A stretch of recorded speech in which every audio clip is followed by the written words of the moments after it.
अस्सलाम वालेकुम दोस्तों, नुमान और स्टोरीज़ में खुश आमदीद। कहते हैं कि एक गांव में एक लोहार रहता था और वो बहुत अच्छा कारीगर माना जाता था। लेकिन उसका एक बड़ा मसला ये था कि जो सामान वो लोहे का तैयार करता उसमें बहुत दिन सर्फ कर देता, तब तक अगले बंदे की ज़रूरत भी ख़त्म हो जाती।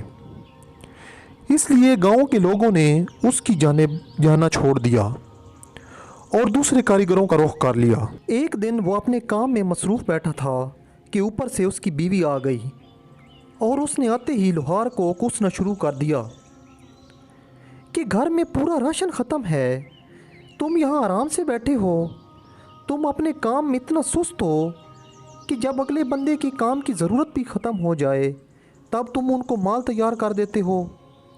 बीवी ये कहकर चली गई। अब लोहार भी परेशान हो गया कि आखिर मैं क्या करूं।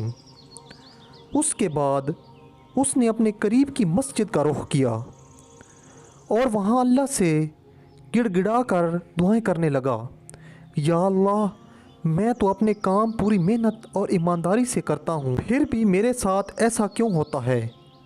बहरहाल लोहार अल्लाह के दरबार से हाज़री के बाद एक जंगल का रुख करता है तो क्या देखता है कि सामने एक हथौड़ा पड़ा है।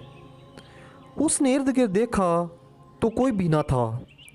उसने ये सोचकर हथौड़ा उठा लिया कि शायद अल्लाह ने उसकी दुआएं सुन ली हैं, और वो घर चला गया और अपने काम में लग गया। क्या देखता है कि वो हथौड़े से एक ही ज़रब लगाता है और चीज़ फ़ौरन तैयार हो जाती है। इसके बाद लोहार के हालात अच्छे होने लगे। वो अपनी बीवी के साथ गरीब गांव वालों की भी मदद करने लगा। उस गांव में 3 भाई रहते थे। उनसे लोहार की ये तरक्की हज़म ना हुई क्योंकि उनका कारोबार अब ठप हो चुका था। एक दिन सबसे छोटा भाई लोहार के घर की दीवार के पास जाकर देखता है कि लोहार काम कर रहा है, और वो ये देखकर हैरान रह गया कि लोहार एक ज़रब लगाता है और माल तैयार हो जाता है। अब चूँकि रात का वक्त था, लोहार की बीवी उसे खाना खाने के लिए लेकर जाती है। फिर उसने अंदर दाखिल होकर वो हथौड़ा उठा लिया और भाग गया।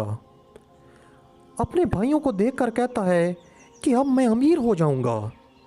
ये देखकर तीनों भाइयों ने लालच से काम लिया और उस हथौड़े की वजह से तीनों आपस में उलझ पड़े और एक दूसरे से मारपीट करने लगे। उस मारपीट की वजह से तीनों भाई बेहोश हो गए। लोहार भी इत्तेफाकन उधर आ गया।